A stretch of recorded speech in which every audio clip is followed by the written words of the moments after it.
Okay, so as many of you all know, this year has been freaking crazy. As you see these little balls go into this black hole, that's what it's felt like, right? We've all just been kind of drawn into this black hole of this experience that we've all endured this year. Now, I don't know about you, but I started this journey in January of this year. It's been one hell of a ride, but let me just tell you one thing. I have busted my ass this year. And, for what it's worth, and I know I've been, not the nicest human being on the planet on my online presence here, but I have been sincere and I have been honest as far as the content that I'm putting out. I cannot speak for others, and the video I'm making right now is not about bashing others. It's about more of putting a face to the name of myself, letting you know that, yes, I've done some insane things this year. I've looked into some insane places, and I've learned a lot. But I'm still human, so keep that in mind. We're just going to look into a little bit about me. That way, you know my background a little bit. There's no secrecy there. That I'm not some government spy in this to trick anybody into doing anything.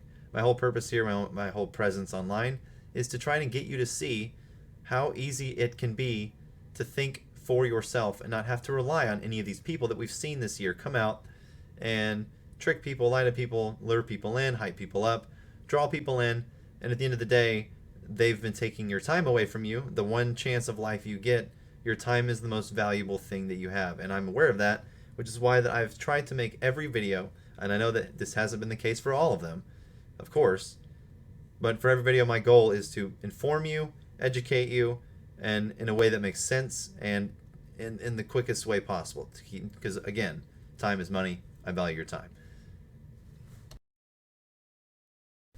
So I'll just tell you right now. Before this year, I didn't know shit about the market. I didn't know anything about finance. The only thing that I had really in any experience with finance would have been at the dealership that I used to work at. Because again, it's no secret I used to work at a car dealership before this. I don't know shit about finance. I did not know anything. So I transformed myself this year. So if you think I've been the same person all year, that's not the case. So I started trading in October of 2020 when my brother showed me, the Webull app on his phone, and yeah, that's basically how it started. I was I was drawn in just like everyone else. But before that, in October of 2020 last year, I was selling Mazdas. That's no secret. New ones, assholes. I was not a slimy pre-owned salesman. I promise. I promise. Now, the only experience I had again with finance is that was at the dealership, and the way it worked there was we did not pull credit. The salesperson did not pull credit. The finance manager, we had a specific manager for finance that took care of all that shit. All I did was get people in the right car and agreed upon the price. And it was very difficult because I had to get them in the finance box, without them knowing, one, their payment, and two, their rate. And as you can probably tell, that's the two main things people want before they go into a finance office. So the way the dealership was structured was very, very different. But if you were on the customer end, you were treated with respect, and that's basically how we were trained to do it. And we were the number one dealership in Texas for a long time. I only worked there for a year, so keep that in mind. Now, by the way, this is the dealership I worked at. It was not a piece of shit. It was a nice, very nice dealership. It was just constructed last year. We actually had to move across the street. In the truck building, while it was getting built, my first 6 months there, they built this thing quickly, but it is very, very nice. My desk was right there. That's where I sat. I picked that location because I got a view of the door of this one here, and there's another door on this side. That way, I could be closest to each door and have the most opportunity to get the walk-ins. Unfortunately, there was no walk-ins because right where I started, COVID started. Now, this is basically when I started to shine, because what happened during COVID? Well, in a dealership environment, all of a sudden there's no more customers. There's no more internet leads. Everyone's scared. No one's leaving their house. So what do? You have to be innovative, right? I sucked ass at the beginning. I was a shy little bitch, I will be honest, and I got taken, they ganged up on me. They were trying to break me. I get it, build up my character, and it worked after a certain period of time. I had just literally came from staying home with my kids before I went to be a salesperson, and while I was doing that, I did legal transcription while I was staying home with them to pull in some extra money. And all legal transcription is basically I would listen to court cases, things like that, and I would type what I hear, make sure it's grammatically correct and all that good stuff, and then send it in. It would get graded and I get paid for it. That's basically the transcription. Now, when I started the dealership after that, we were basically in a really financial strained position. I had to find something, some kind of a job fast. My second daughter was just born. You know, we had a lot going on. So I was like, you know what, fuck it. I'll be a salesman. My brother works there. It'll be a great opportunity. And then every single human being that I knew said I would not do well. I didn't think I'd do well. My second day there, I asked my manager if I could switch to service, who is now one of my very best friends. But at the time, he hated me. I costed him money. I turned his customers away. I didn't know what I was doing. So how did I learn? Well, COVID kind of helped a little bit because it created a situation that made the if you were a new person, it would kind of wouldn't matter because again, no customers, no traffic, no internet leads. What do? You have to be innovative. So whenever we did get internet leads, whenever they started coming in after a few weeks, that's when the video started. That's when the video started. So I started creating Mazda videos to allow my customers to see the vehicle without risking their health by coming into the dealership. They could stay at their house. I could do a walk around of the vehicle, show them the inside, outside, explain all the features. They would get to see it from the comfort of their own home. Is if they wanted to drive it, I would even bring it to their house, no matter how far they lived. I think we did up to like an hour and a half. And I was the first person in the whole region to think of doing this. And I ended up finishing that year after being like a really, really rocky start in 2020 or 2019. In 2020, the full calendar year that I worked there, I finished number 2 in the entire Southwest region of the U.S. behind my cheating brother. He literally fucking cheated. I'm not even joking. He did.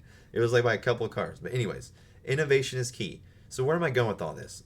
I'm just letting you know that I am human, right? This year I didn't know anything about these markets. I put the time in, the work, the effort in to learn this shit. And you know how I did it? By reading documents. That is literally how you do it. The media, everything on the surface is another layer of bullshit that you have to go beneath. So you got the media on top. Below that, you got the retail that they're disseminating information to that's regurgitating it. Under that, you have, maybe lesser social media boards. Then you have the individual person and their little small networking groups, and then their own personal agendas. So it's just convoluted. If you want to get and clear all that bullshit out of the way, all you have to do, and I've been trying to show people how to do it all year, is think for yourself because you can think for yourself. The documents are out there for you to do it. As long as you can read English, you don't need anyone there telling you what the paper says. You can read it, and if you have questions, ask a search engine. I mean, there's a lot better methods to do it than listening to a bunch of people with motives that may not be to help you.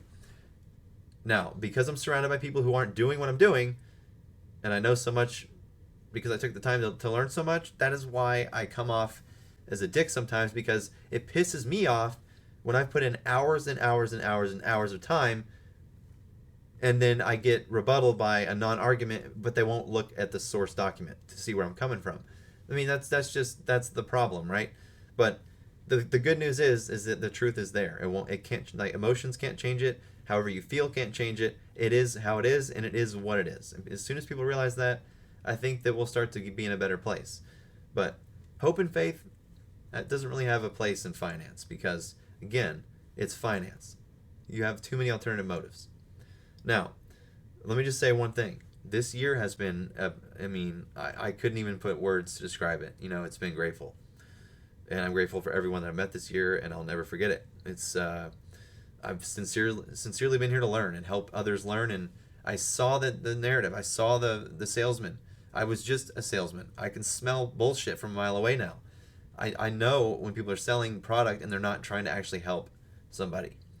And the reason I sucked at sales and the reason I did so well during COVID is because I did sales. Like, if you went to me as a salesperson, I would tell you shit that you probably shouldn't know as far as price, because I wanted to help people. I couldn't like sleep at night feeling like I fucked someone over. But again, it's been an honor to have met some of the amazing people that I've had the pleasure of subbing to me. I'm glad you chose to do it. Again, that's why I don't ask for it. It is something that should be earned. So, yeah, I mean, it's been a crazy year, and it's not over yet. But I just want to make sure that you all know that I am human. I'm not a hedgie. I'm not a shill. I'm just a parent with 2 daughters that used to have a sales job that didn't know anything about finance before this year. All self-taught, all self-worked, because I'm really passionate about this shit. Trust me, I want to, figure out how to do this as much as the next person. I think I've done that, but it was not easy. So if anyone thinks that this shit's easy, it's not. It was the most difficult thing I've done so far, I think. So, anyways, sorry for the the video, but I felt like at least you'll know. There's not much motive for me other than to keep reading shit, honestly, and trying to have as much fun while I'm doing it as possible. So, if you're into that, stick around. If you're not, then hey, this may not be for you, but I'm not going to change tactics. I'm not going to be swayed by anybody. I'm just going to be me. And appreciate everyone's time, and let's keep going. And I don't know, I mean, look, I don't know about you, but I have taken the time. Okay, I don't know. There's no one else that's done this, and I don't know why. This has been one of the greatest opportunities in finance to learn about these markets because of how they've been changing. And I'm telling you, I'm not trying to brag or anything. I'm just trying to say, when I say I've put work in, I have put work in. I have done everything you can think of because I wanted to do everything. That is my motive. My motive behind this is to learn. I want to learn as much as humanly possible because I see how much no one knows about these markets. No one. And it's like they don't even want to learn because they keep relying on the same issue of listening to other people. Other people aren't going to tell you half the shit that you're going to see in this. All of, I mean, as far as filings alone, it's just been absolutely insane. Absolutely insane. So I've been interested to see how it all works. I've been interested to see how it all works, and I'm interested to see how it all fits together. And then I've ventured beyond the markets, obviously, and some other things as well that, they just intrigue me. If I'm talking about it in my videos, it's because I am interested in the subject, and I'm interested in learning more about it. That's basically all it is. And PowerPoint just kind of was like off of a whim. I didn't plan on PowerPoint. It just kind of, I was like, how can I show this to people in a way that they may be able to understand it? Where I'm not reading Reddit posts over and over again that a lot of those didn't even have any merit to them. So, without source docs, source links, if it's just a circle jerk of Reddit posts, it has no credibility. You need some form of actual documentation from one of the actual places that you're discussing. So, again, I don't know. It's a horse race, right? Which horse do you want to bet on? I'm not stopping. Where's the value? Try to find the value. That's the problem, right? Your time, you should be able to say to any YouTuber that you watch, hey, your video's shit because I didn't learn anything. Ask yourself at the end of a video, was I just hyped or was I just educated? That may help your situation. But yeah, if you have questions, you can always reach out and ask me. I will help you. I know a lot of shit. If anyone knows anyone in the market that would like to talk with me about the shit that I've seen or learned, please, I would love to pick their brain. But no one has even approached me. So, don't know. It's a weird ordeal. But anyways, I'm only human. I did this because I chose to do this. Because I wanted to do this. And anyone else could have done the same thing I did this year. But instead, a lot of them chose to, unfortunately, go the easy road, beg for subs and likes and super chats and all that stuff while they waste your time. And at the end of the year, in the mirror, like, what have we learned? If the answer is nothing, then you need to start asking yourself, how did I spend my time and where did I spend it? Because the person that you were spending it with likely wasn't doing you justice. And, to people that have subbed to me all year, I really, really hope that, you can walk away at the end of this year and say that you learned something, because that is the only goal that I had this year. That, and to get you to think for yourself. If I can make any headway on that, that is all I need. So I appreciate your time. We'll keep going, and to the something. And I don't know, look,